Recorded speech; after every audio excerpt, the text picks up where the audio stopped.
യഹെസ്കേൽ അധ്യായം 31.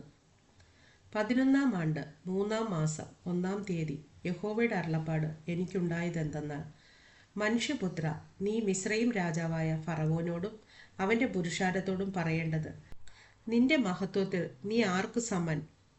അശ്ശൂർ ലെബാനോനിൽ ഭംഗിയുള്ള കൊമ്പുകളോടും തണലുള്ള ഇലകളോടും പൊക്കത്തിലുള്ള വളർച്ചയോടും കൂടിയ ഒരു ദേവദാരു ആയിരുന്നുവല്ലോ.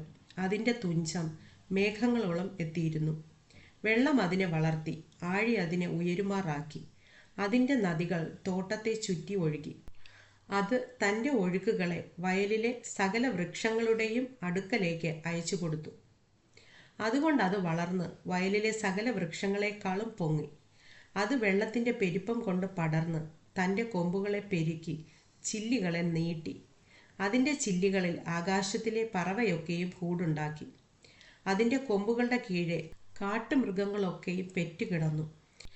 അതിൻ്റെ തണലിൽ വലിയ ജാതികളൊക്കെയും പാർത്തു.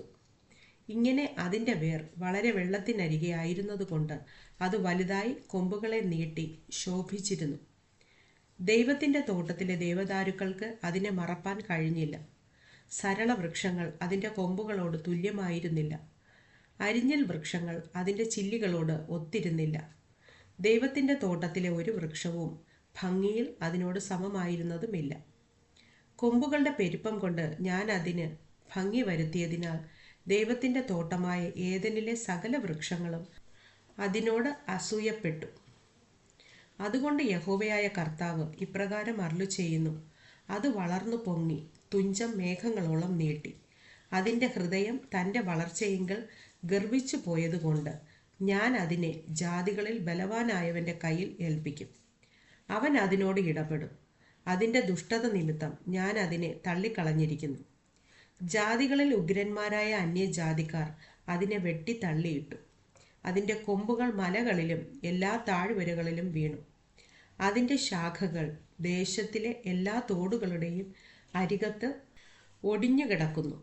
ഭൂമിയിലെ സകല ജാതികളും അതിൻ്റെ തണൽ വിട്ടിറങ്ങി അതിനെ ഉപേക്ഷിച്ചു പോയി. വീണു കിടക്കുന്ന അതിൻ്റെ തടിമേൽ ആകാശത്തിലെ പറവയൊക്കെയും പാർക്കും. അതിൻ്റെ കൊമ്പുകളുടെ ഇടയിലേക്ക് കാട്ടുമൃഗമൊക്കെയും വരും. വെള്ളത്തിനരികെയുള്ള സകല വൃക്ഷങ്ങളും ഉയരം ഹേതുവായി ഗർവിക്കയോ തുഞ്ചം മേഘങ്ങളോളം നീട്ടുകയോ വെള്ളം കുടിക്കുന്നവരായ അവരുടെ സകല ബലശാലികളും തങ്ങളുടെ ഉയർച്ചയിങ്കൽ നിഗളിച്ച് നിൽക്കയോ ചെയ്യാതിരിക്കേണ്ടതിന് തന്നെ. അവരൊക്കെയും മനുഷ്യപുത്രന്മാരുടെ ഇടയിൽ കുഴിയിലിറങ്ങുന്നവരോടുകൂടെ ഭൂമിയുടെ അധോഭാഗത്ത് മരണത്തിന് ഏൽപ്പിക്കപ്പെട്ടിരിക്കുന്നു. യഹോവയായ കർത്താവ് ഇപ്രകാരം അരുളിച്ചെയ്യുന്നു, അത് പാതാളത്തിൽ ഇറങ്ങിപ്പോയ നാളിൽ ഞാൻ ഒരു വിലാപം കഴിപ്പിച്ചു. അതിനുവേണ്ടി ആഴത്തെ മൂടി പെരുവെള്ളം കെട്ടിനിൽപ്പാൻ തക്കവണ്ണം അതിൻ്റെ നദികളെ തടുത്തു. അത് നിമിത്തം ഞാൻ ലെബാനോനെ കറുപ്പൊടുപ്പിച്ചു. കാട്ടിലെ സകല വൃക്ഷങ്ങളും അത് നിമിത്തം ക്ഷീണിച്ചുപോയി. ഞാൻ അതിനെ കുഴിയിലിറങ്ങുന്നവരോട് കൂടെ പാതാളത്തിൽ തള്ളിയിട്ടപ്പോൾ അതിൻ്റെ വീഴ്ചയുടെ മുഴക്കത്തിങ്കൽ ഞാൻ ജാതികളെ നടുങ്ങുമാറാക്കി. ഏദനിലെ സകല വൃക്ഷങ്ങളും ലെബാനോനിലെ ശ്രേഷ്ഠവും ഉത്തമവുമായ വെള്ളം കുടിക്കുന്ന സകല വൃക്ഷങ്ങളും ഭൂമിയുടെ അധോഭാഗത്ത് ആശ്വാസം പ്രാപിച്ചു. അവയും അതിനോട് കൂടെ വാളാൽ നിഹതന്മാരായവരുടെ അടുക്കൽ പാതാളത്തിൽ ഇറങ്ങിപ്പോയി. അതിൻ്റെ തുണയായി അതിൻ്റെ നിഴലിൽ ജാതികളുടെ മധ്യേ പാർത്തവർ തന്നെ. അങ്ങനെ നീ മഹത്വത്തിലും വലിപ്പത്തിലും ഏദനിലെ വൃക്ഷങ്ങളിൽ ഏതിനോട് തുല്യമാകുന്നു? എന്നാൽ നീ ഏദനിലെ വൃക്ഷങ്ങളോട് കൂടെ ഭൂമിയുടെ അധോഭാഗത്ത് ഇറങ്ങിപ്പോകേണ്ടി വരും.